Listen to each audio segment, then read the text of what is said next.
Well, I am really excited. Today on the Reading Chamber of Commerce City Builders podcast, I have with me Sheriff Mike Johnson, who is the Sheriff of Shasta County, and we're going to talk about a lot of different things. Number one being the Corrections and Rehabilitation Campus, which is being proposed right now in Reading, and something that could actually happen in the foreseeable future in different parts. We talk about the criminal justice ecosystem here in Shasta County, a little bit about hunting and fishing and life, and it's a really fun conversation. So thank you so much for being here with me today. Yeah, I really appreciate you guys having me on today. It's there's a lot to cover. There's a lot of information there, so I'll do my best to lay it out for you. So hopefully people get a better understanding of truly what the vision is. Awesome. Well, thanks for being here. Okay, thank you. Welcome to the City Builders podcast, brought to you by the Reading Chamber of Commerce. I'm Todd Jones, President and CEO. In each episode, we bring you insights from local business leaders, tackle important issues, and explore what's shaping the future of Reading. Whether you're a business owner or just interested in our community's growth, this podcast has something for you. Thanks for joining us. The City Builders podcast is brought to you by Obsidian IT. Obsidian IT is a Reading-based, employee-owned technology company providing simple, scalable, outsourced IT for your business. Discover how Obsidian cares about IT and give them a call at 530-242-6000 or obsidianit.com. Obsidian keeps us running at the Chamber, and we could not do business without them. Tell us a little bit about yourself and where you came from and how you decided to be a CA. Yeah, okay. So I was born and raised in Gilroy, California. Okay, garlic capital of the world. Garlic capital of the world. Used to go to the Garlic Festival all the time. My mom is from Oklahoma. My dad's from Arkansas. They moved out to California both as teachers. And so I was kind of raised in that environment with educational structure. Dad was pretty no-nonsense type of guy and very active in the community there. So he kind of integrated me in that as I was growing up. I went to work for a lumber yard at the age of 14 and worked that all the way up in a couple years after high school. And then I went to work building custom homes. And while I was doing that, I got my general education in college, my AA degree through the local college there. Saved up money, got engaged, and got accepted to Humboldt State University. So I moved to Humboldt into Eureka. Bought a little house there, graduated from Humboldt State. While I was at Humboldt State my senior year, I took a hiatus and went to the California Fish and Game Academy because I'm a biology major is what I am. Oh, interesting. And I was going to be a fish and game warden was my dream. That sounds like kind of a fun job too. Yeah, so I graduated from Humboldt State and I applied and I was on the list. The state takes forever to hire you. And I was in the top rank, but it was... So you went through the academy with Fish and Game and then went back to school? Yeah, I finished my last... So did you get post-certified through Fish and Game and then went back to college? Yes. Oh, interesting. Yeah, and I had I had another semester to finish, so I finished that semester, then graduated, and tested, did well, was on their list to be hired. It was taking forever. I'm a poor, starving college student, my wife and I. And so I applied for the local PD while I was waiting for Fish and Game, and I got hired. And turns out I was pretty good at it, and I liked it, and I was having fun. Eureka PD, not Arcata. Okay. Yeah, Eureka PD. And I just liked it, liked what I was doing. Then the offer came around finally for Fish and Game, and they offered me a job, and I turned it down because I liked being a beat cop. I was working graveyards by choice and had a dog on the street and working narcotics and just having a great time, and I loved the job. So I ended up turning down the Fish and Game twice, and then I told them, just take me off the list. I'm going to stick with this career. And that's how I started. So I worked for Eureka PD for several years. They sent me to the FBI Academy.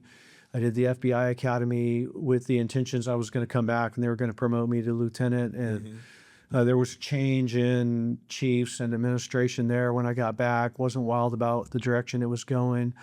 Just so happened a gal that lived in Humboldt who worked for the county at the time went to Amador County, little town of Ione, prison city of Ione.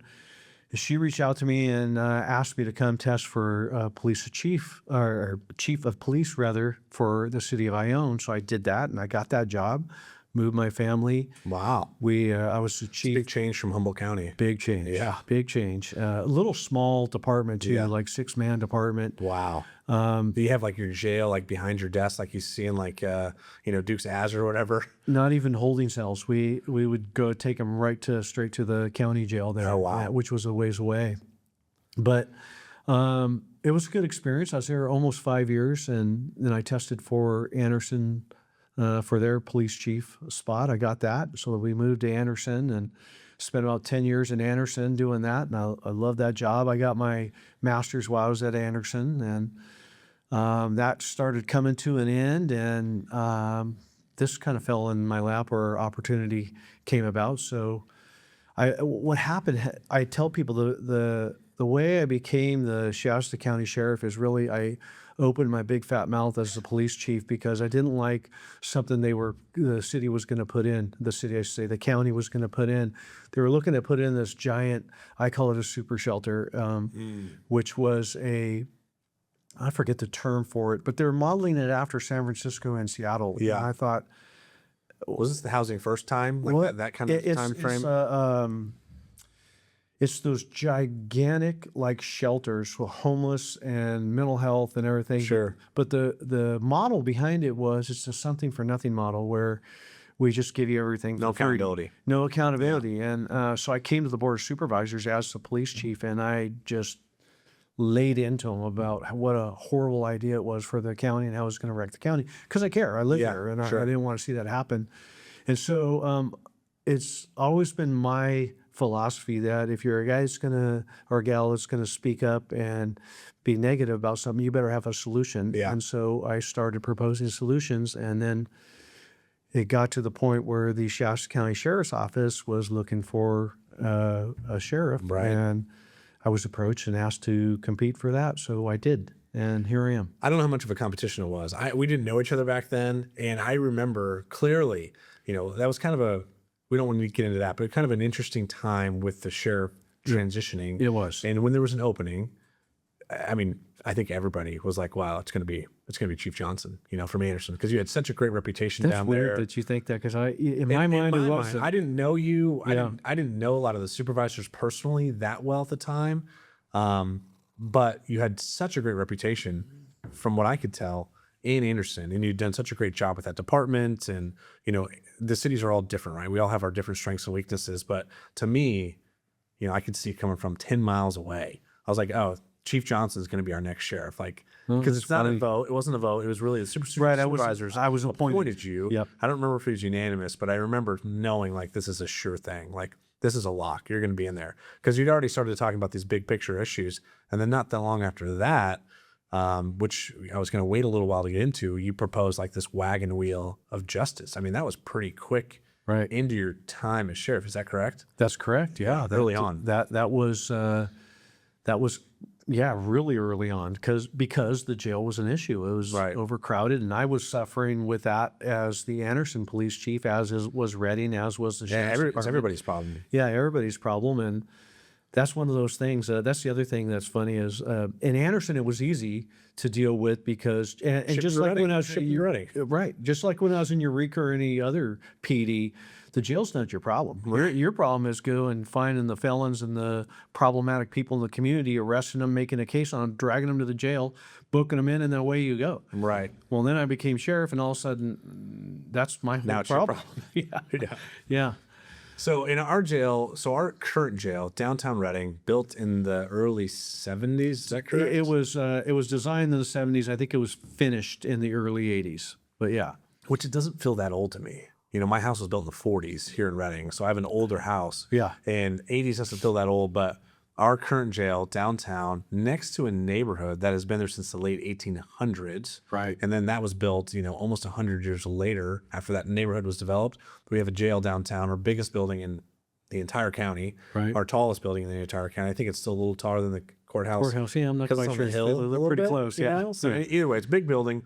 It's been our skyline for a long time, and it's not doing well. I mean, this jail, I've actually never taken a tour. Oh, yeah. I missed my leadership Reading Day that day when we went. Well, so good thing you know a guy. I need to go. I need to go and take a tour. I really, really want to. You really do. It that way when you speak about it, and you have people question you about it, you can give them firsthand insight. Yeah, but I heard it's an awful condition. Oh, it's horrible. We're going through a remodel in it right now, which is costing millions that we don't really have, and it's really putting lipstick on a pig. It's Yeah, why are we remodeling it right now? Because correct me if I'm wrong, we have one whole floor closed right now for remodel. because they're running new wiring, new doors. I mean, the Gotcha. doors were wood doors. They wouldn't Oh wow.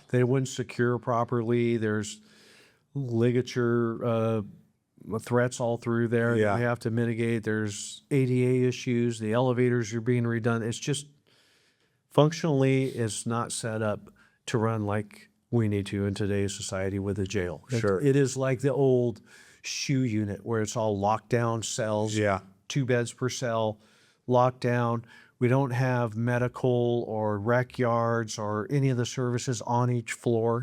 So every time throughout the day, every day, we have to move prisoners up and down those floors Yeah. to get to medical, to get their meds, to get to their rec time, to everything else. The new designs, not only are they linear, opposed to vertical, but they also have programming space in each of those pods. So if you have this pod, and classification is a big thing in the jail. You can't mix certain classes of people. So Hey, we got a lot of tough criminals in our current county jail because there's nowhere else for them to go. I don't think we have a single misdemeanor in our jail right now. It's all felonies. All felons. And Wow. a lot of those are felons that have been in state prison and pushed back to the county because of reform with that. Right. So we have real live prison politics going on in our jail, and it's not a safe place. It's not your DUI for the weekend or your petty theft guy anymore. It's some real hardcore. So anyways, with those classifications and those pods being different, and this is why the wagon wheel type of concept came up, they each have their own programming space, so you don't have to move those prisoners around all day. If it's time for Todd to go in for his meds or counseling appointment or religious services or whatever it is, the space is right there within your pod, so we don't have to move you up and down a bunch of floors. And there's different type of supervision, direct versus indirect, where it doesn't take as much staff. That's all. It's just inefficient. Scratching the surface, but it is inefficient. And not to mention, the jail is right in your downtown area. Here's the city of Reading trying to revitalize their downtown and their poor businesses and everything. And these guys are just coming and going right out of the front door of the jail into the community. It's not a good setup. Yeah. So do you think there is any good reason to expand it where it's at? I don't. I personally don't. Well, okay, let me tell you. Is there a good reason? Yeah, we own the property there. Sure, yeah. And you're tearing down the courthouse. Right. So you might think, well, there you go, expand the jail. But to expand the jail that we have, which is inefficient, which we just described, Right. you still have the issues of the laundry setup's not big enough, the kitchen's not big enough, all the infrastructure cannot serve that whole jail, so you got to add all that infrastructure over if you expand. And my personal feeling is, it doesn't belong downtown. We need to move it out of downtown and start looking long-term rather than just short-term. Yeah. I mean, it feels like putting good money after bad to expand it at all. Like it just doesn't make any sense. And when we priced that out, that was where that board, when I first came on, was wanting to explore. We priced it out. We couldn't even afford to do that. It's in the 200 million range just to expand into jail. And if you're expanding a antiquated jail that's not going to be functional anyways in the long run, why would you do that? Yeah. I mean, to me, between the city and the county, talking to business community all the time, there is no bigger issue than expanding jail capacity. I mean, you could talk about roads and big league dreams, and you can talk about a lot of different things right now, but I think expanding jail capacity is the biggest thing that we need. If there's such a complicated, the whole justice system is super dependent on that, it seems like right now. Well, and that's the other part of it. I'm glad you said that, because it's not really just the jail, it's the whole justice system that needs to function better. But the key to that is the jail. If I can't hold them, it's tough. When you have to release somebody, I get a new prisoner in, and then we have to look at the matrix and go, all right, So you just push somebody out. If somebody's got to be worse released. that comes in. Yeah. That seems like a pretty crazy model. It's a horrible model. It's a horrible model for the community. And it's, it's not something we want to do. Right. We want to have the space to house the people that need to be housed. Yeah. And not put an ankle monitor on them, not kick them loose. And now there are some that can be good and have a chance and can be Right. rehabilitated and can go into programs successfully. And that's why we've come up with this alternative and Yeah. hopefully create more space in the jail. So let's get right to the main crux of it. You're proposing a corrections and rehabilitation campus right now. Correct. And that is not just for a jail. I mean, there's a lot of components to that. So kind of break us down, and then we'll talk about some of the other politics of it, but break down kind of what these different components of this CRC are right now. So in this model that we're proposing, there's three different aspects to it. One is there is alternative custody program. Now we currently run an alternative custody program, ACP, we'll call it for ease. We run that on Breslau, and that is a situation where somebody goes into court and they've committed kind of a lower level or quality of life type of crime, not heinous crimes. And instead of getting a fine and doing jail time, they agree to go to the alternative custody program. And so they show up and we farm them out as a workforce to different entities. Like they clean the cemeteries, they set up community events, some of them stay on site and grow food and do the agricultural program, run a car wash, different things like that. The problem with the program right now is that's all that happens is they show up, we make them work, they work off their time, they're done. We're not teaching them anything. They don't even get really any vocational training. So with the alternative custody program on this new facility, the CRC, we plan to have a full service 360 wraparound type of campus set up for them where we can take somebody in. So Todd, you go to court for a misdemeanor sometime, maybe vandalism or whatever it is. You go to court, you're given the option. Okay, you're going to have either the X amount of fine and do X amount of days in jail, or you can go the ACP. You choose the ACP. We intake you out there. We put you with a case manager. We decide what are Todd's issues. Well, Todd only his highest degree of education is maybe 10th grade, and he has an opioid problem and maybe needs some mental health counseling. So now your day will be set up to encompass all of that. So on site, we'll have a mental health facility building, a drug and rehab, a educational building, a training facility.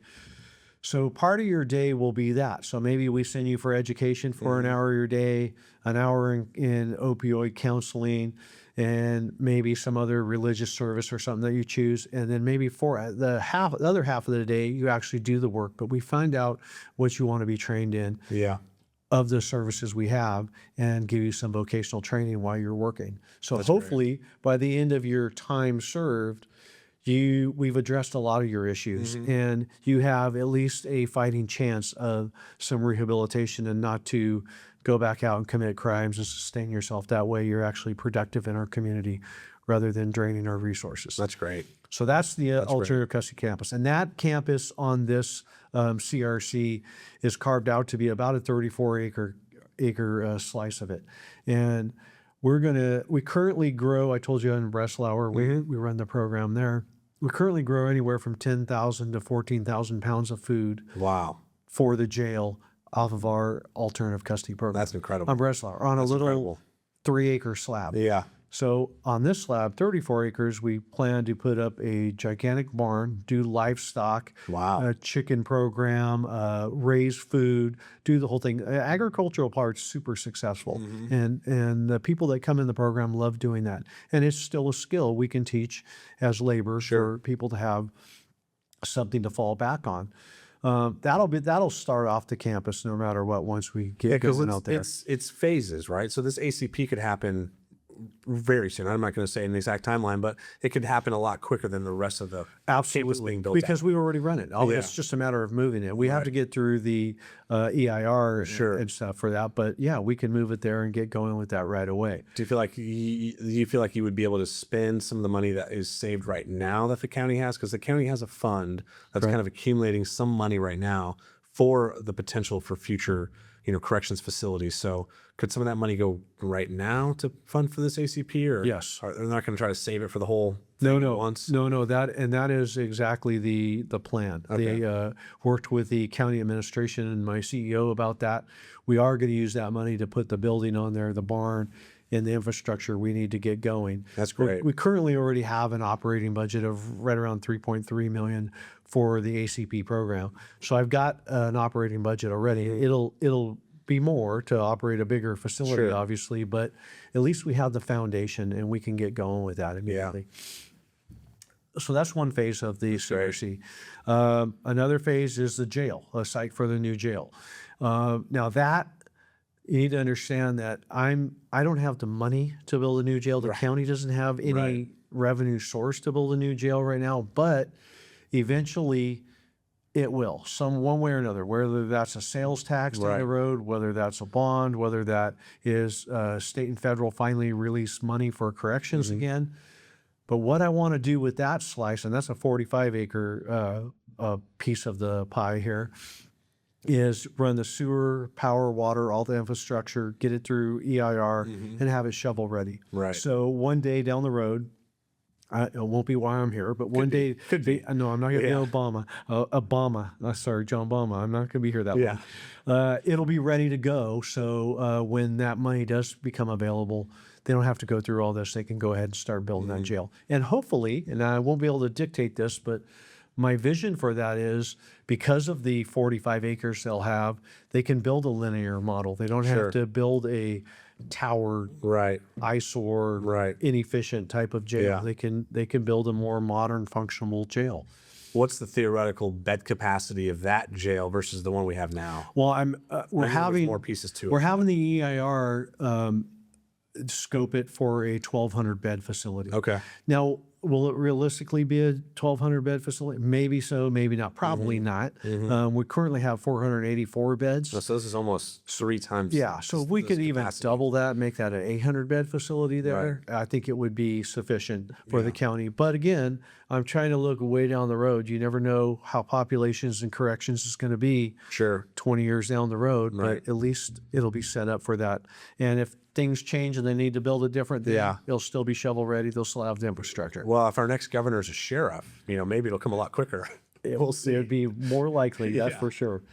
The third is a male community reentry program, MCRP. MCRP, I just learned about really probably about a year and a half ago, and this is something that the California Department of Corrections and Rehabilitation does now. It's their model. It's run by the state. My model... Could it be funded by the state too? Yes. Oh, that's great. My model's a little different than that, so I'm going to explain how they're currently run it, and then I'll explain what we intend to put there. Currently, when a inmate is in custody, and we're talking state custody in prison, and they're on their last 2 years of their sentence, they can apply to go into one of these reentry programs. And if they're accepted, there's a matrix of things they have to check off. They don't take certain inmates. They go into this, and it's a 4-phase program for them in there. It's a complete lockdown facility. It's bedded, but everybody's ankle monitored. Parole agents run the security on the building and on the inmates. Are those state parole, or are they parole that fall under the sheriff's office? State parole. Okay. State parole. And these folks, in their first phase, they start to get their basics, teach them how they're going to get their health care, get them a California ID, maybe some of the educational basics, and get them through that first phase, start to reacclimate them.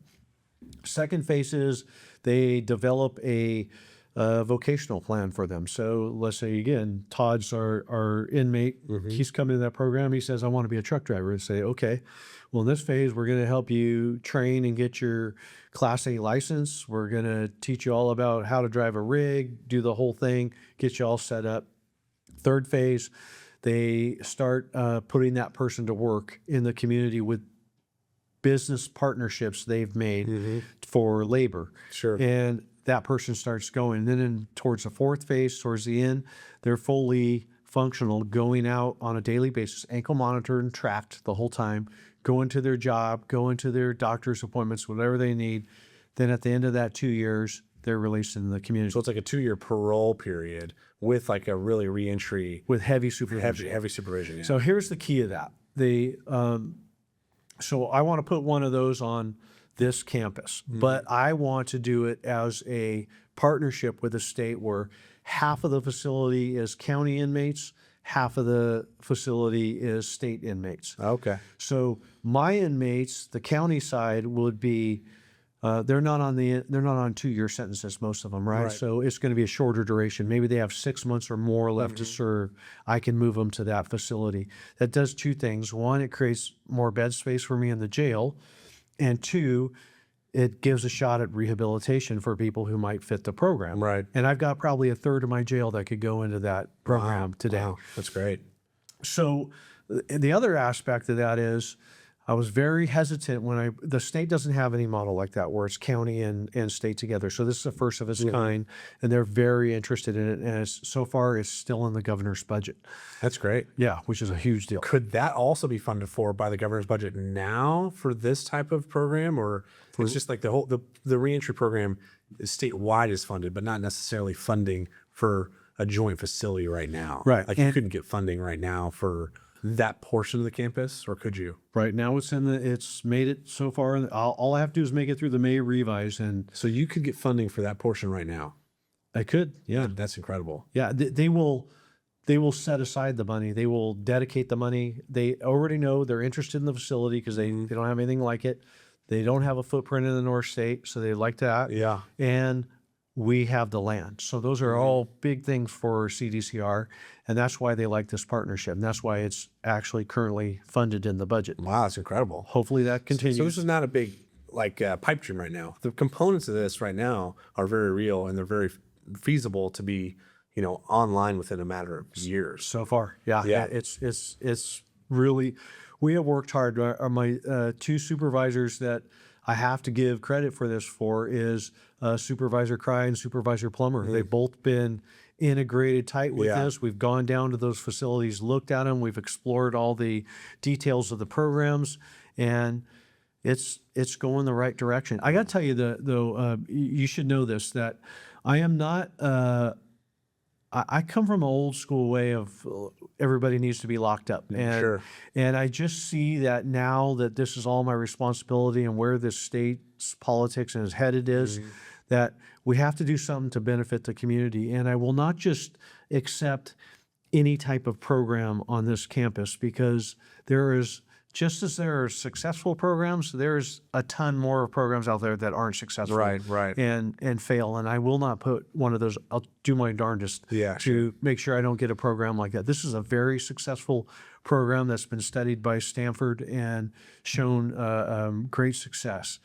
Now, the other aspect of this that worries people, and even me to a degree, and I've had to really put my foot in concrete over this with CDCR, is I do not want to import Bay Area, Southern California prisoners up here to our facility, then turn them loose in my community after they've been rehabilitated. So the part of that deal that has been struck is it'll only be regional model for 13 North State counties.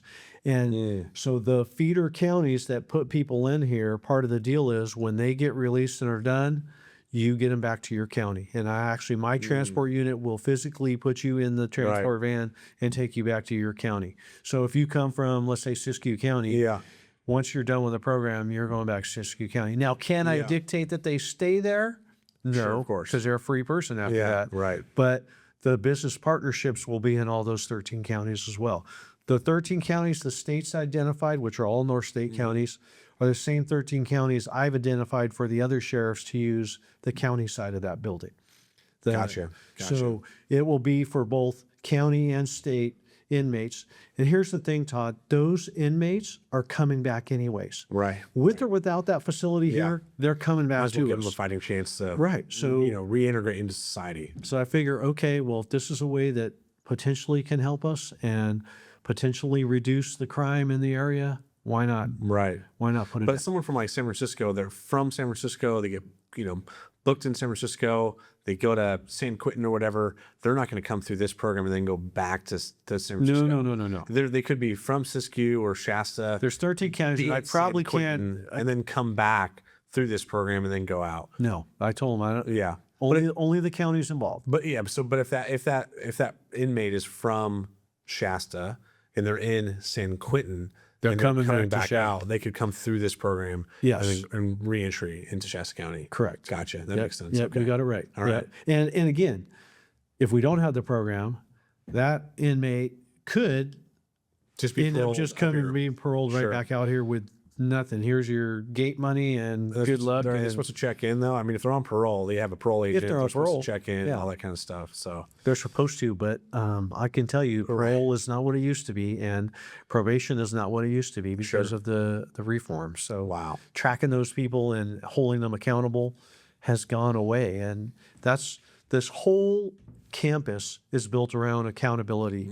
And if it's just like the alternative custody program that I'm going to run that we just talked about, if somebody comes to that program and shows up for the first 4 days and then gives us the middle finger and says just doesn't come back anymore, we're going to write a warrant for him. We're going to track him down. Yeah. We're going to book him in jail, and now they could do that fine in jail sentence that they deferred to come to the program. Sure. So there's an accountability portion. Yeah. And so they say, well, how do you have you don't have the capacity in your jail to hold them? Well, I will once I put a third of my population into the MCRP and run a bigger ACP program and get these folks into these programs, I will have space in my jail. Right. That's the whole idea behind it. Interesting. Okay. Well, It's a lot. yeah, no, that's a lot. And there's a lot to kind of break down of all these criminal justice ecosystem challenges. And I want to get to those, but I do want to get to, since we're on the campus, the $500 million question, or however much this thing's going to cost. Why this location? Why are you going to put it on, on East Side Road in Reading? How did you come to this location, which if people don't know, it's basically next to the Stillwater Treatment Plant, which is owned by the City of Reading, on City of Reading owned land off of 273, kind of by like Haven Humane, the river, and most importantly, Stillwater Treatment Plant, because it's really part of a area that can really never be developed for much else. Yeah. So how did you come up with that spot? Okay. Well, yeah, I get asked that question a lot, and it's a fair question. So when I began this project, actually, when we go back to the wagon wheel, I began that project, I started looking for surplus land. And the reason I look for surplus land is it doesn't cost the county anything. Right. It's surplus land. Right. So as that fell apart, now we've moved into this potential project. The first thing to do was identify the land again. Now, I originally identified land, the old landfill out by Old Airport, Old Oregon Trail that. and Airport Road. Okay, that was going to be a site that we potentially were going to use. Well, it came up with too many hurdles there because of the It used to be a landfill. landfill, Sure. right, and usable land out there. So I started looking for other. So first thing I did is started with the county. I took all their surplus land. I looked at that and looked for viable land. There was one maybe site that we kind of liked, but it turned out the WAPA lines went through it, and there's other issues where it wasn't going to be big enough use. So when I failed through the county of identifying a good piece of land, I went to the city of Reading next, and I actually sat down with then city manager Barry Tippett and asked him, hey, here's the project I have a vision for.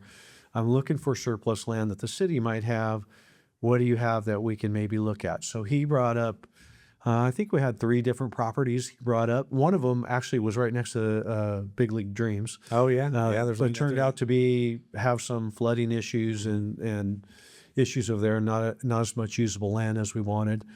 And this site was one of the 3 that he identified for me. So I looked at this site, and it's flat, it's usable, it has the least impact for neighborhoods and residential. Sure. It's in close enough proximity to the court and downtown and services that it's just ideal. Right. So we began working on a deal. When I say we, the Board of Supervisors, the county and the city and city council. the city council all got together and started hammering out the details of transferring this land to us for this type of use. So that's how we ended up with that. And 90 acres is, perfect for what I want to do. And I I can set all those programs back in there and be the least impactful for all the proposed land that I had anyways. Yeah, because I mean, jail capacity, like we said earlier, it's one of the biggest issues we have that's affecting everybody. And before I was at the chamber, I ran the Shasta EDC, and I was basically working with site selectors all the time, and Stillwater and all these other places. And infrastructure is one of the biggest reasons people choose where they're going to be. So you can't necessarily be out in the BFE, and if you don't know what that acronym is, I'm not going to say here, but you can't be in BFE and have a big site like this because you need water, wastewater, power. Right. For you need proximity to the courthouse. Other people need, site selectors need proximity to rail. They need all these other things. So you put all these factors together. I mean, it makes sense to me from like a purely logistic standpoint. It makes a ton of sense to me to be in that location. And having these programs, Todd, and these people involved in it, I'm not the MCRP, the reentry program. That is the only housing component on this whole campus. The alternative custody program, no housing involved with that. The jail, of course, is housing, but we're not talking really about that right now.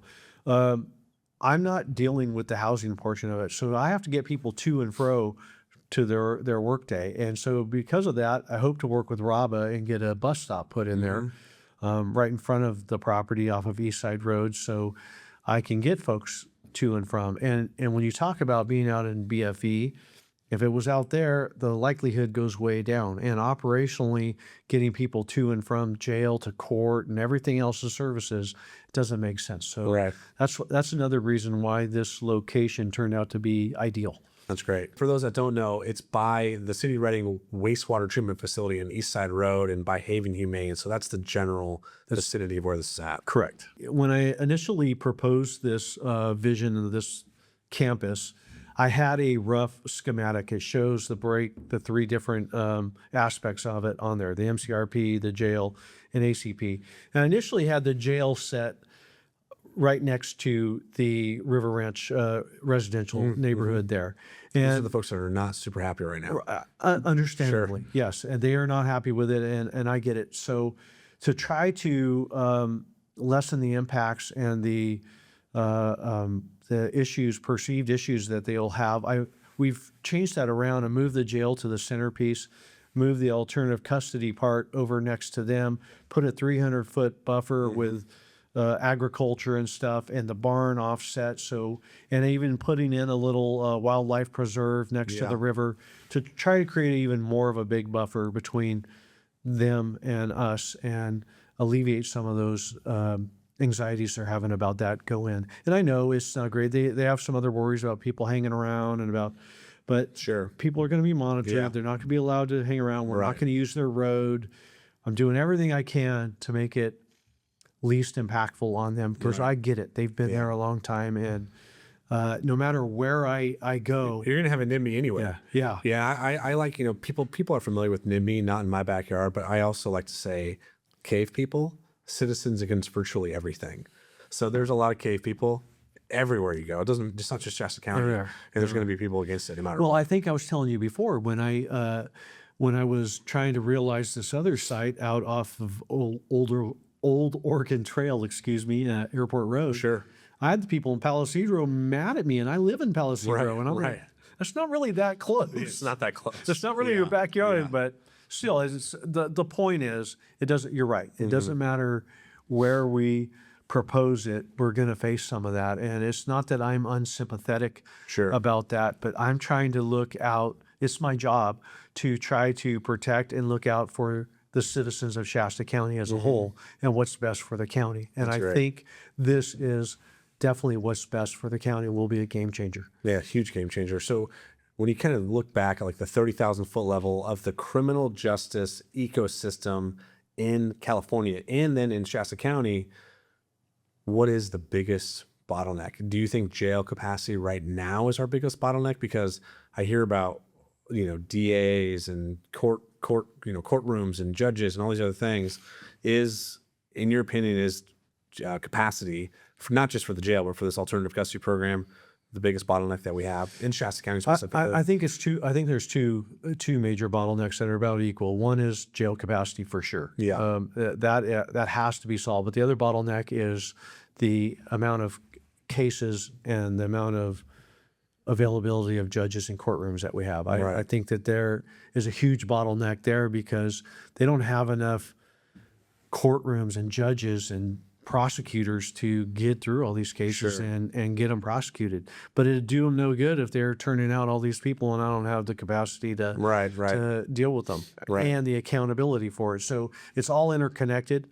But I think really the first leg of fixing the justice system would be capacity, Well, especially the fact that dealing our- with the inmates. Yeah, especially the fact that our current facility is in such poor condition, right? So it's kind of a double-edged thing. Like you're gonna solve two things potentially with this. You're gonna have more capacity, and you're gonna have an up-to-date, modern facility that's gonna hopefully last our, community, 50 plus years at least, or whatever it's gonna be. Now, or longer. kind of another thing you said is definitely a consideration and something we have to work out, and that's operational cost for everything. Sure. It's Yeah, 'cause if we had funding. I double my capacity at the ACP, I'm going to have to double my operation costs theoretically. Sure. But it definitely increase them, and so we have to have the money for that, and we have to come up with a system where we're going to be able to sustain all of that. Yeah.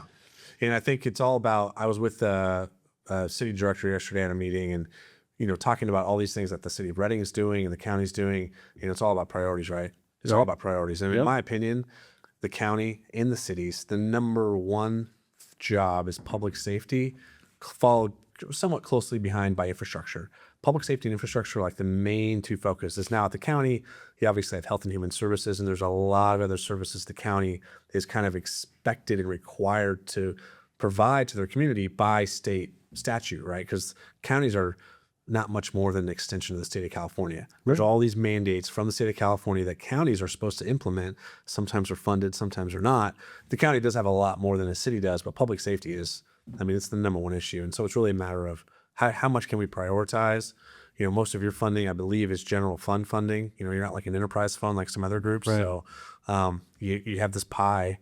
The pie is probably not going to get a whole heck of a lot bigger. Right. So how do you want to use the pie? And I think public safety is a huge issue. And that becomes the difficulty for any administrator that is the head of the agency for public safety is you have to figure out where you want to shift your priorities and use that money. And with the jail, you're right. You talk about the city of Reading, they're by far our biggest customer. They put the most criminals in our jail. And do they pay like a booking fee, or how does that? Is there any funding that comes from the city? State of California did away with the ability for sheriffs to charge booking fees to their cities several years ago, and their fix for that was they subsidize us with some money, but it doesn't make up the difference. It falls way short of what it should be. Is there a way, or I'm not going to ask, should there be, is there a way for the city of Reading to, again, they have their own budget challenges, but is there something that they can do to like pay for this service at all?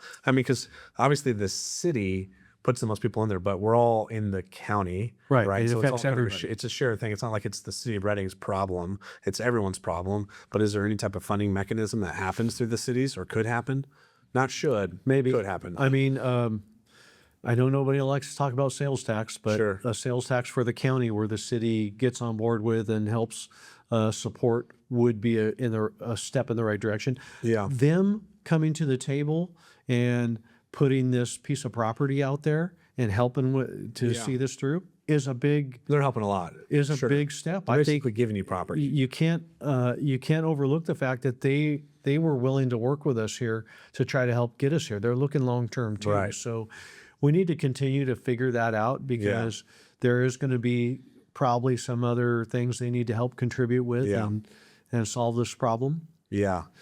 Yeah. Obviously it's not a secret that the Reading Chamber was in support of Measure A last fall. And, talking to people after the fact, it obviously got smoked. It was a big spread of an outcome. And thinking about all the challenges that we have in front of us moving forward, again, it comes back to jail capacity feels like the biggest thing that's going to help all of us.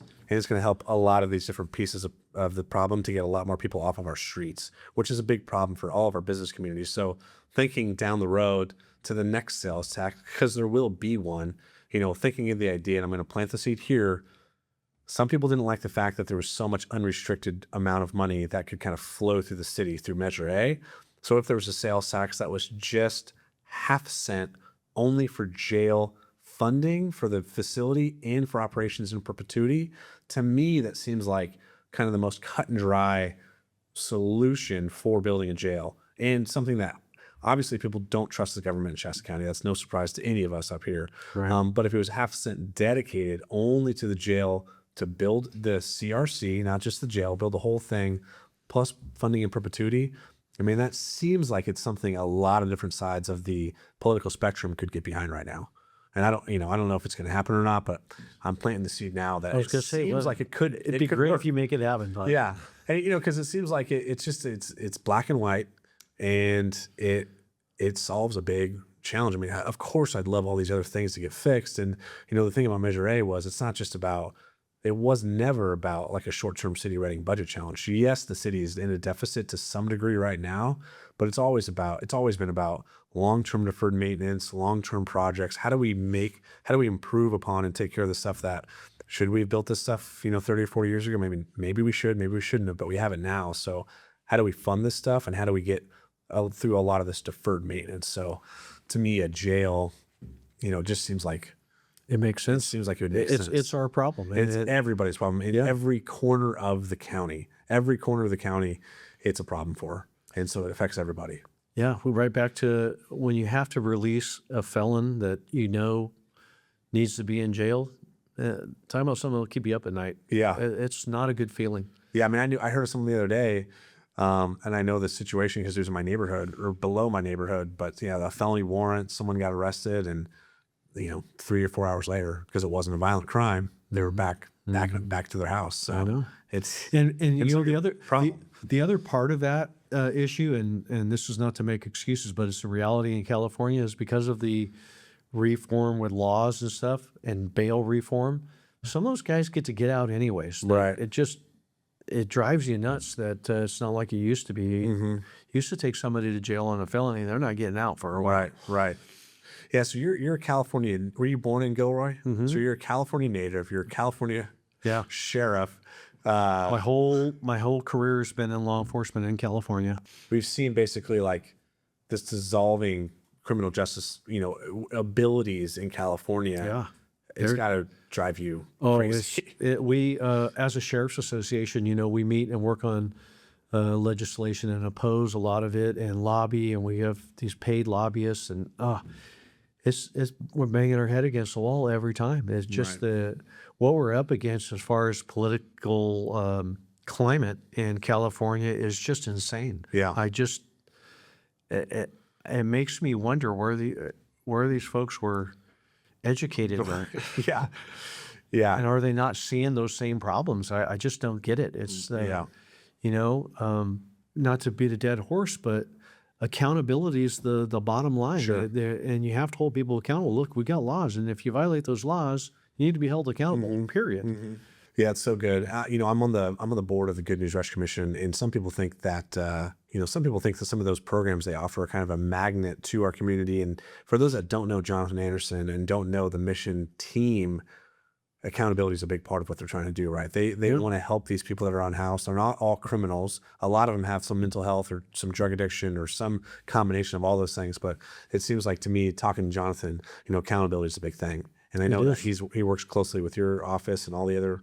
He does, great guy, and I think they're doing great things there. And you just hit on one of probably the other biggest problems in the whole system, which is not necessarily criminal justice related, but it's that mental health portion of it. There is a lack of that, and they get pushed to us all the time. Right.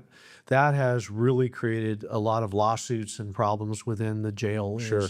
We have people housed that are really mental health patients, and they shouldn't be in a jail. Right. But they get charged and stuck there because there's no place else to put them. Right. And I don't remember when it was. I think it was in the 60s when maybe Nixon was governor or something like that, where Reagan was the governor. He closed all the mental health and facilities. They basically said, hey, you can't. He was a great governor, but but boy, that was a failing. Because you can't hold people like you. It's harder. I don't know what the right term is, but it's harder to 5150 somebody than it was maybe many years ago. And it probably wasn't called the 5150 back then. But to hold someone with a mental health illness, even against their will, they're less likely to hold them because they don't have any place to put them. Yeah. The hospitals are getting impacted more than anybody Right. with that. They bring them in there on a 5150 and they're taking up a bed space in the hospital, or they have them in the hallways sometimes. Yeah. Where they're trying to get them evaluated and stabilized, and it's just a bad mix. So, I mean, what do you do now? I mean, what do you do right now if you see the people downtown? There's like, I work downtown. I feel like there's probably 7 or 8 of the same people that I see every day that are clearly out of their mind. Yeah. What do we do with them? $1 million question. I mean, we because there's nothing. I can't call you. I can't call the sheriff. I can't call the police chief. I can't call, I can call Hill Country probably, and they might be able to help out. But you can't even take that person in off with Hill Country if that person doesn't want to go with you. If they want to go with you, Unless they meet certain criteria, right? Yeah, they have to unless you have, like, voluntarily a go. 5150. And even then, they can voluntarily walk out when they Right. want to. And Right. they do. yeah. And so even if a law was to change again, and say it comes back to a capacity issue, we don't have the capacity to deal with those folks. So let's go back. Let's go back to the jail and that issue. Right. So we have a whole pod dedicated. It's called the JBCT. It's jail-based treatment. I'm bad. I told you I'm bad with acronyms.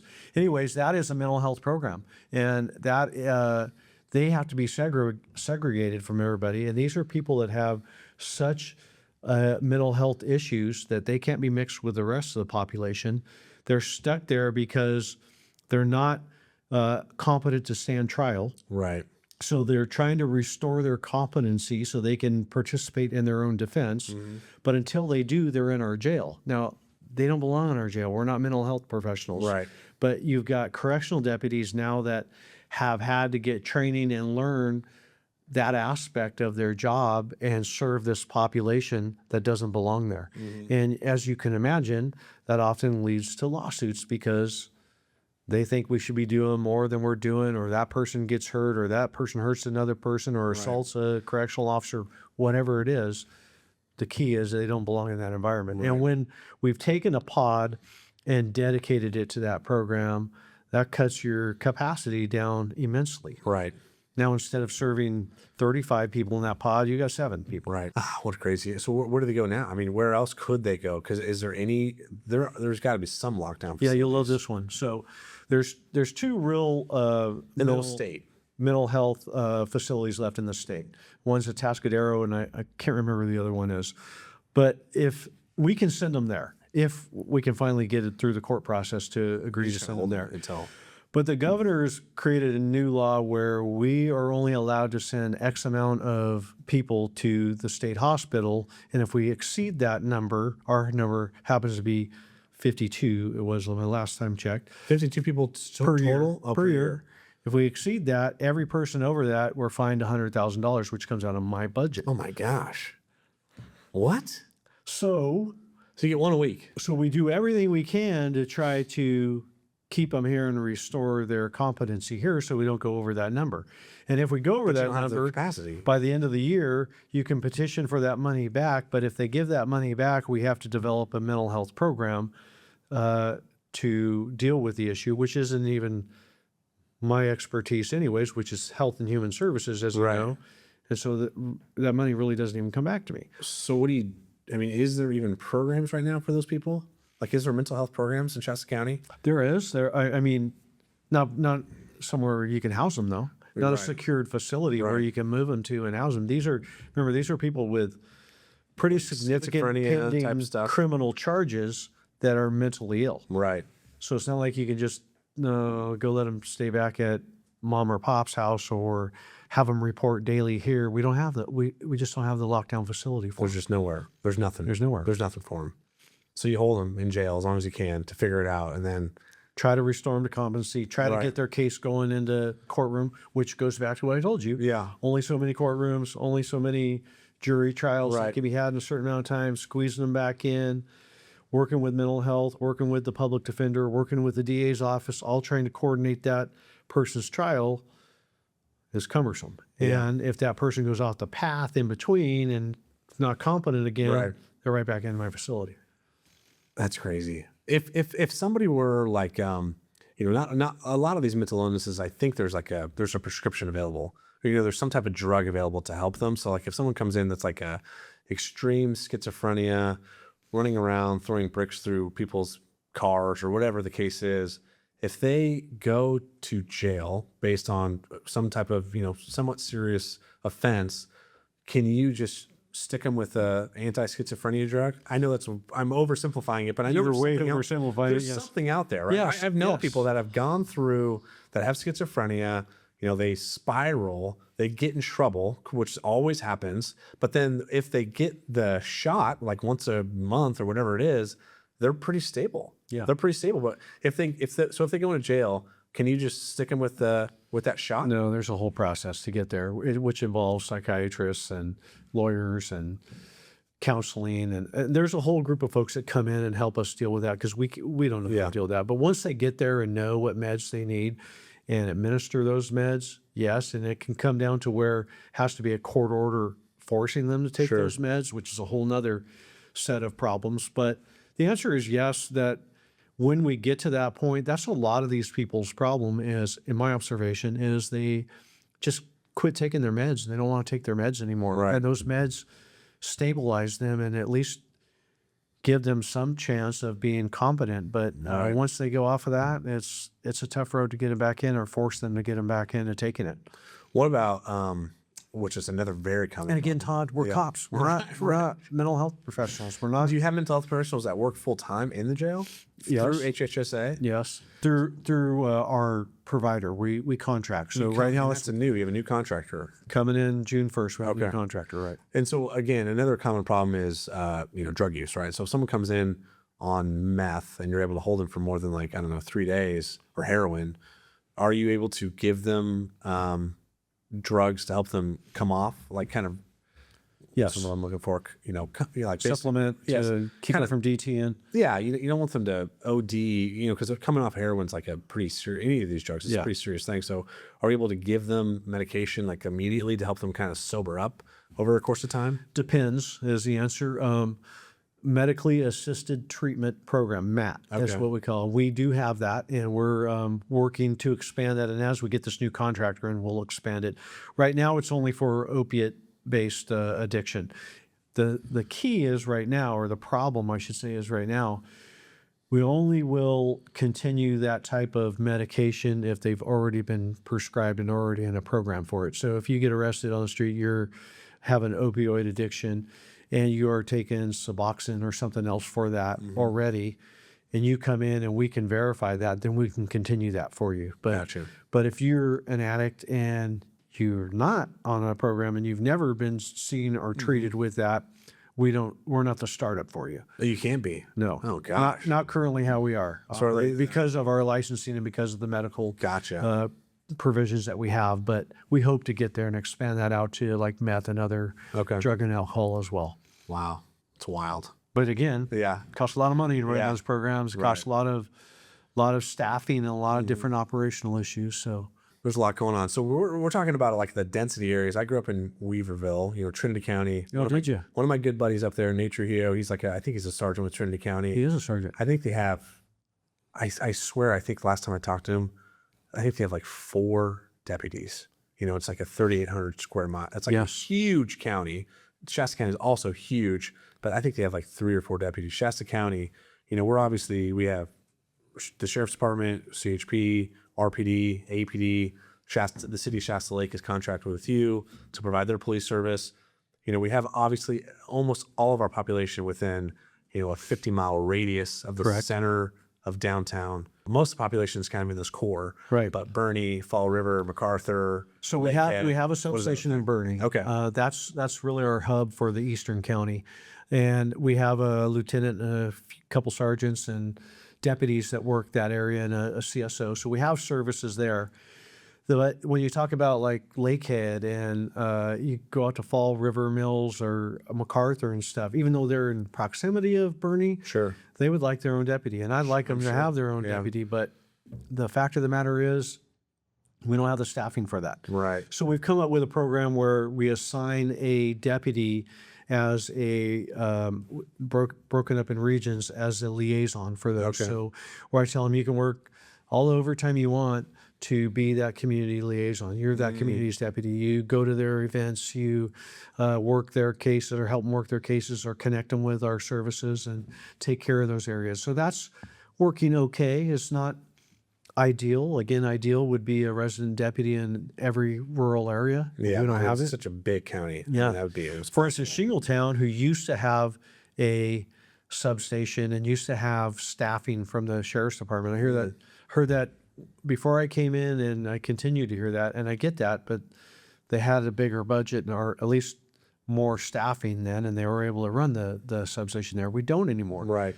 So to overcome that, not only do I have the rural deputy program where I've assigned a deputy there, but we just hired a reserve that lives in Shingletown. So that reserve now can help serve that community. Oh, interesting. That's the way we do it. Not to say that reserve responds to every call for service. Right. But when there's major stuff going on, that's our liaison. What type of person is a reserve? Is that like a retired law enforcement or It can be. There's part-time law enforcement? It can be a guy that holds a different job like you that has gone through segments of the academy. They have academy broken up into 3 modules. So you can, depending on how many of those modules you can complete, is dependent on what level of reserve deputy you are. So reserve 1, 2, and 3, and 3 being a full-blown peace officer power. You can do the full-time job as a police officer. Right. And 1 and 2, you have to be paired up or not quite have full peace officer powers. Gotcha.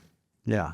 So what are you seeing in other parts of the county right now? What are the common things? Again, I'm always hyper-focused, Reading, I'm the Reading Chamber business community. And again, the core of our businesses are here in this close-ish proximity. What do you see in the rest of the county as major issues still? Well, the wolves are a problem in Eastern County, for sure. And how do you guys interact with the wolves problem?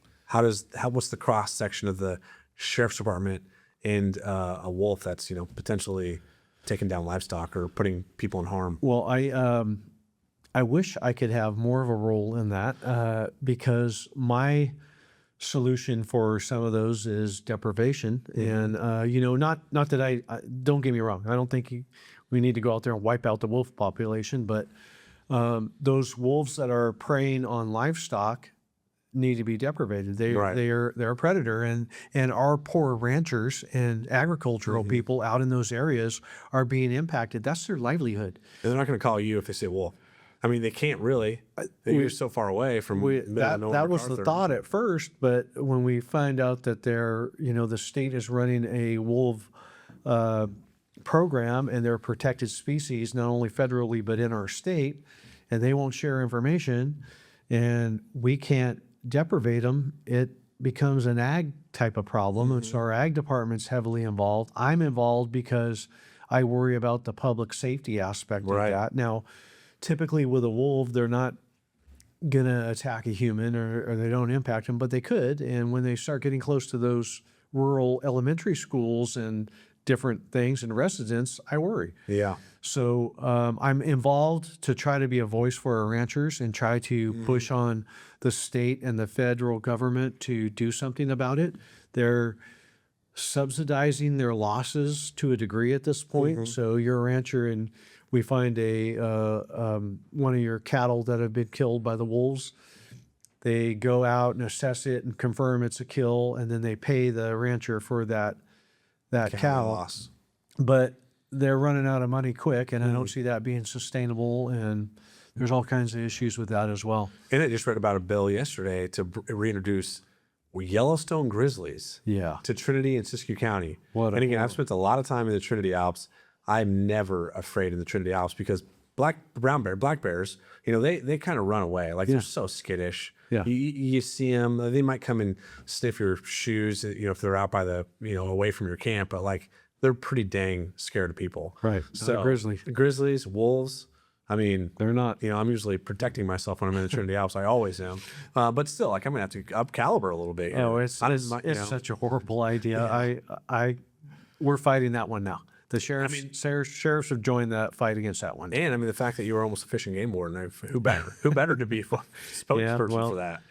different set of laws and a different way they work. I tell you. Can you, like, if you were to roll up on something and see a wolf, obviously you could take it out if you needed to. If it was a threat to humans, I'm assuming. If there was That a would be a public lot of- safety there would be a lot real of threat, but I'd paperwork. really have to articulate that there's a true threat. I mean, could you beanbag them? Could you beanbag a they have several of hazing options for them, but it's a joke. Yeah. I mean, let's be real. Oh my gosh. You're going to haze the wolves. Right. So far, it's not working. Right. So crazy. It is crazy. Oh my gosh. And Gotta love the thing California. about it is, Todd, in like Oregon and Montana and Wyoming and Idaho, those wolf populations are well established, and they deprivate them. They take them out. Sure. They have programs where, and a process to go through to determine whether they need to do that. California won't do that. Yeah. And even if they get a more what Fish and Game would consider a sustainable population of wolves here, they've clearly stated that deprivation will not be part of their management plan, which really concerns me. Yeah. That's terrible. It's a terrible situation. Yeah. Again, think if your livelihood is raising cattle and free ranging them out in the eastern part of the county where these predators are. Yeah. Yeah. Hard to protect your livelihood. Oh my gosh. So I came to Reading professionally to work for Congressman Wally Herter. That was my first job in Reading as a young adult. Graduated Humboldt, Marines, Humboldt State, and then I came to work for Wally Herter. And at the time, big rural district, still is today, marijuana eradication was a huge deal. So are you dealing with that and the rest of the 100%. all over the county? What does that look like? 100% on board with marijuana eradication. When I came to Humboldt County, when I was appointed, they didn't have a marijuana eradication program or team at all. They had disbanded, I think, in 2015. I came in 2021. So we were overrun. I mean, Humboldt, yeah. Emerald Triangle. Humboldt, Yeah, of course. Trinity, Siskiyou, Mendocino. Shasta, Mendocino. Yeah. I went up in the plane, and I remember within the first few months of being here, and it was like shooting fish in a barrel. There were so many grows. Yeah, I've done a few of those. Didn't know what to do. It's unbelievable. So roughly, and these aren't correct numbers, but I'll give you an idea kind of the impact we've had. Some say we had around 7,000 independent grows going at that time, and they've knocked it down to probably a couple thousand. In Shasta County. In Shasta County. And it's to the point where this year when we flew, you have to look for them. Wow. You can't just go up in the plane and start picking out which ones you're going to choose from. You had to look for them, which is a big impact. Now, some of those are being pushed to hoop houses and indoor grows. Sure. But the fact of the matter is that our marijuana team has done such a great job in getting after it and destroying these grows and not letting them come back and reestablish, and that we've pushed them out to our surrounding counties. Guys. Sorry, it's not. That's not my intent, but my responsibility is Shasta County. I would do what I have to tackle it in Shasta County. So we are stepping up the game a little bit this year, and we are going to actually try to identify some of those bigger ones that are cartel grows and work those cases back and work them across state lines and maybe even country lines. Wow, that's crazy.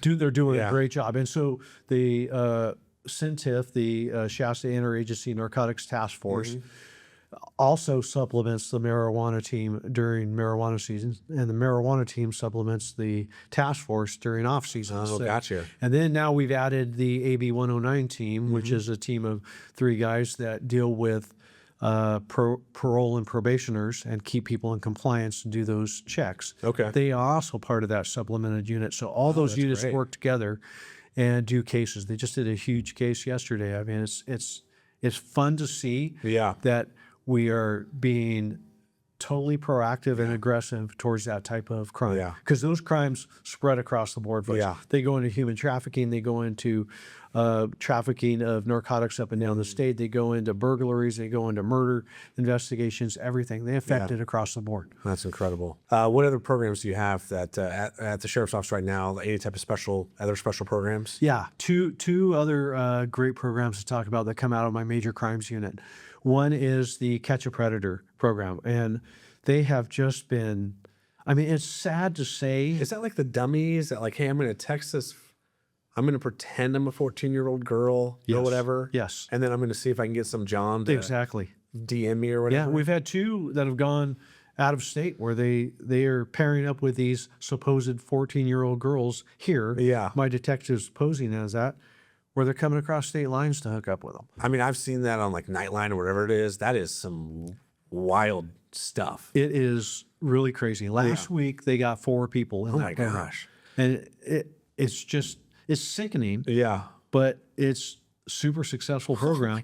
And I'm happy to say that our major crimes unit, our detectives in there are being proactive with that and cleaning up the county with that as well. Because not only in the county, but it goes outside the county too. But it doesn't matter. With those type of people, we want to put behind bars. It sounds kind of, this is not the right way. It sounds like it would be kind of a fun job. Yeah. I mean, fun's the weird, it's such a sick person that you're catching. Yeah. But like watching those Nightline episodes or whatever it is, those are we do it just like that. Crazy. They'll get a VRBO or a house or somewhere, and they'll come showing up. Oh my gosh! And you have like all these Grab them, pull them in, and put them in custody.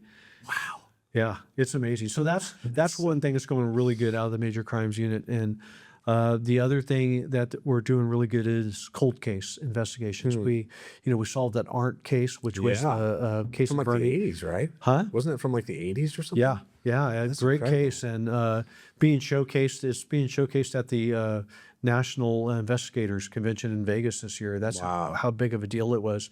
We've got 2 other cold cases that are pretty high profile that we're working on, and we're probably going to make some good headway on. I can't give away details what cases those are, but they're doing it's cool to get closure for those families and to get people in custody and hold them accountable too. So those are very big wins for us when we can make those cases.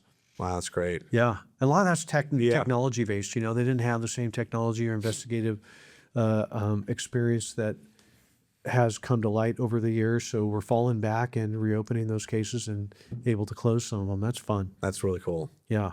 So your North Coast is different than the North State. You've been in the North State now for 14 years. Yeah. In Shasta County. So do you still go back to the North Coast at all? What do you like to do? Yeah, I still have friends there. Okay. And there's a lot of things about the North Coast that I liked. A lot of things I didn't.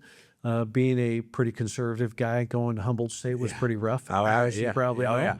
I mean, I straight from the Marines to Humboldt was a culture shock. I in a good way, kind of, because I just kind of mellowed out, Yeah, I had no idea what Humboldt was like until I moved there to go to the loggers and you got the hippies. Yeah. I mean, that's Humboldt State for you. Yeah, that is Humboldt State for you.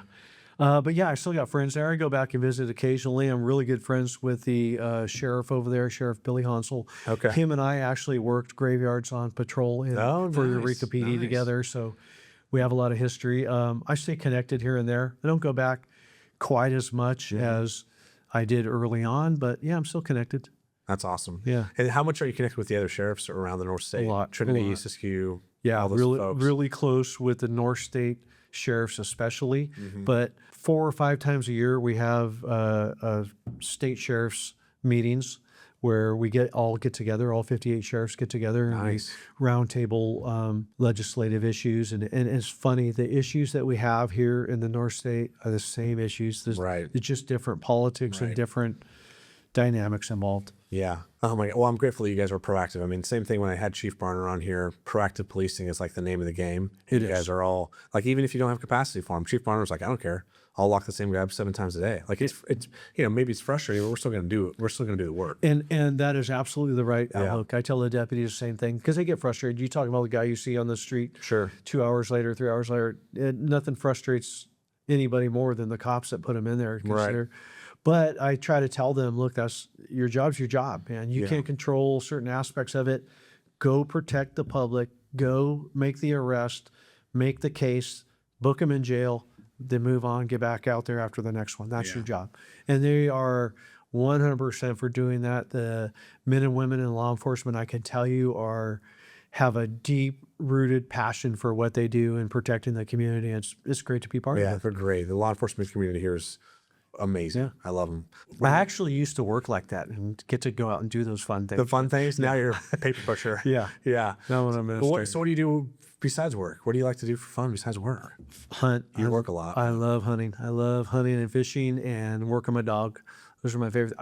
I know my wife's going to watch this and say, why didn't you say your family? Yeah. That's a given. That's Sure. My family's first always. And I truly mean that. We got 2 granddaughters now. Is the best thing Wow. ever, who are cutting into my hunting and fishing time immensely. Well, they're going to come with you eventually. That's the plan. Yeah, that's the plan. But yeah, that's I do enjoy my off time, Todd. I tell people this is what I do. This is not who I am. Right. I'm Mike Johnson that loves to hang out with family and go hunting. That's amazing. Yeah. Where's your favorite donut shop in Shasta County? Are you a donut guy? I am not a donut. You're not a donut guy. Listen, you got to get with the times. You ask cops, where's your favorite scones and lattes? Not where their favorite donut shop is. What about, do you do pastries at all? No, Do you don't anymore. eat pastries? No, I used to love them, but Yeah. I've tried to kind of change my lifestyle. What's your I don't know, maybe guilty food pleasure? Like where do you go for like a guilt, like I'm gonna go get a burger or A big something? old fat steak is what A big steak. Big steak. Do you is have a my favorite place you like to go? I love Jack's. Jack's, okay, there you go. I do. Jack's like is great. Yeah, my wife's not so much a steak person. I like the blue cheese salads. Oh yeah. Loaded up. Oh, yeah. Oh man, that Tupperware they've been using for like 50 years. Yeah. I love those blue cheese salads. But at Jack's. Jack's. if it's like guilty stuff, I'd say I'm an ice cream guy. Okay. I like going Do you to have, ice do you cream. have a favorite ice cream shop? No, not necessarily. all right. Yeah, it doesn't matter. Ice cream, Any ice ice cream. cream. Me. That's Yeah. good. It's a good thing to like in Shasta County because it's so dang hot. Yeah. So ice cream is a good guilty pleasure for It's sure. a good one for you. How about you? What do you do on your off time? Do you box? Wow, that's a good question, Sheriff. I have boxed a few times when I was in the Marines. Okay. But I don't box that much right So now. tell me this, Todd. Yeah. I heard Oh God. that you were slated to be on the boxing venue this coming weekend, and you backed out on them. You know, people don't turn the tables on me that often, but I appreciate it. I almost was. So I almost said yes because I have a ton of respect for Raising Shasta and what they do. Yeah. I have told Arch Collaborative I will never dance. One safe place. I love you guys. I told him the same thing. Never gonna dance. Good for you. I hate dancing. I absolutely hate it. I think it's a great fundraiser, but I'm not gonna do it. And so when Raising Shasta came up with this boxing thing, I was like, I think I could do that. Like I could use an excuse to get in shape. I boxed a little bit when I was you in the military, boxed. like for PT. I never was like boxer. We just did it for PT maybe once or twice a month. And But you have the basics. You know the skill. I mean, protect your body, right? Protect your face. And I just so happened that I had a golf tournament last year with Sam Leroy-Bardier. I said his name pretty good there from Theory Coffee. Okay. We're about the same height. We're both washed up Marines. So we're like, maybe we could do Oh, this. yeah, there's your We kind opponent. of had a soft Are commitment. you calling them out right now? We kind of had a soft commitment, and then I backed out first, and then he backed out second. Oh, okay. So I didn't go last year. I'm going this year. I'm ringside. Okay. So maybe next year. I will definitely see you there. Maybe no, gosh. Yeah. Yeah, we had greeters at Raising Shasta recently, and I talked to Jake a little bit about it. So, Okay, Or yeah. Sergeant Duncan. Yeah. Is he Sergeant? Yeah, Detective Sergeant Detective. Okay, so I talked to him a little bit about it. So I'm like, maybe next year's Okay. Good.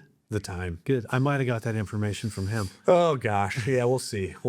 It's a great cause and a great excuse to get in shape and Yeah. have fun. Great cause for sure. Yeah, And then it's a fun event. You're going to enjoy it. It's a really fun event.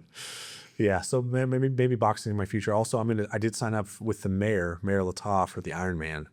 So I'm going to be the cyclist. I did used to race mountain bikes. Okay. So I used to be a mountain bike racer. Yeah. I was at Humboldt. I raced for 4 years. Okay. So I have the fundamentals, but I've never done a road race. So I'm doing the relay, which is 56-mile bike, and then Mike Lataw is going to do 13.1-mile run for the half marathon at the end. I don't know who our swimmer is. Oh, wow. We're going to try to get Matt Bondi, who is the Olympic medalist who coaches at Shasta College, to give us a good head start. That would be a great. So I haven't talked to him yet, but Matt, if you're watching this, we're going to do the Ironman in August. It's going to be hot as heck. But man, that event is going to be amazing for our town. They already have 1,500 athletes registered. It is going to be a big deal. August 1,500. 1,500. Their cap is 2,500. August 16th. It is going to be a big deal for Shasta County. And we have a 3-year commitment from Ironman. We're hoping it's not going to be in August next year, but it was Yeah, in August. It was take it or leave it.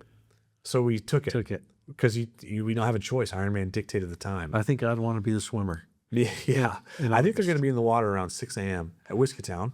The bike route's not quite finalized yet. Okay. And then the run is going to finish most likely at the Civic Auditorium. So it'll cross over the Sundial Bridge. Sounds great. It's going to be a great event for our community. Yeah. So I'm going to have to get training for that. So if I train for Ironman, I can just keep going. Yeah, keep it and going train right into for next year's event. Boxing next April. Okay. We'll see. I'm getting a lot of pressure here, so I might end up having to do this thing after all. Whew, You're probably not going to be sheriff in 10 years from now. No, I will not be sheriff in 10 years from now. I have maybe one more term in me. Where do I see it? I'm hoping that I see it, the Reading downtown area flourishing, built out. The jail may or may not still be there, but at least I'm hoping in 10 years, maybe the migration has started. Right. Where else do I see Shasta County? That's tough. I don't know that I have thought about that as a vision for the businesses and everything here. As far as law enforcement goes, Anything. It doesn't have to be business. Anything. Stable, I hope. Yeah. Yeah, stable, and hopefully we've clinged to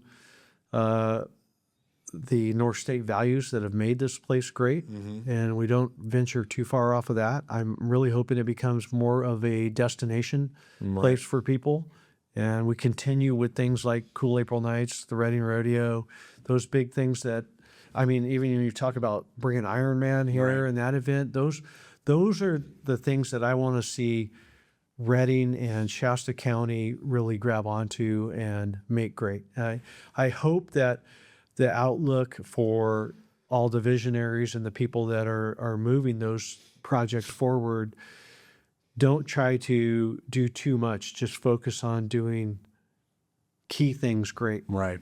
To reopen. That's good. That's good.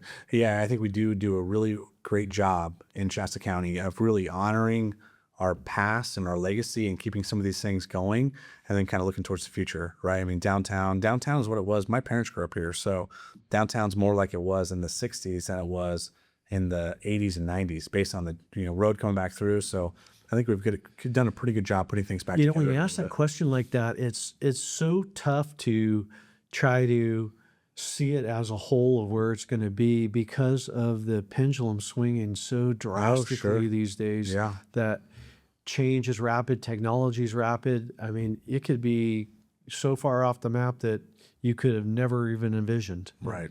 The key, I think, for everybody is, and even this is law enforcement, private business, everybody is, you have to change with the times and you have to embrace some of the stuff that you can't control and learn how to operate within those parameters. And that's how you move agencies, move companies, and move things forward. Yeah, that's good. You got to keep looking. You got to keep looking forward. You do. Honor the past. Look towards the future. Yeah. Well, awesome. Well, Sheriff Johnson, thank you so much for being here today. Yeah. So many more things we could have covered, but I'll just have to have you back on and we can. Yeah, talk I more appreciate about it. It's great to sit down with you and great to get some information out. And I always tell people, if you don't know the true facts about something, go do your homework and find out before you spit out an opinion, because that happens so much and things get so far off of course. And I don't mind being asked tough questions anytime and try to give you what I do or don't know about the subject. But Well, awesome. Thanks for sharing, and I'm excited about the future. The City Builders podcast is brought to you by Obsidian IT. Obsidian IT is a Reading-based, employee-owned technology company providing simple, scalable, outsourced IT for your business. Discover how Obsidian cares about IT and give them a call at 530-242-6000 or obsidianit.com. Obsidian keeps us running at the chamber, and we could not do business without them.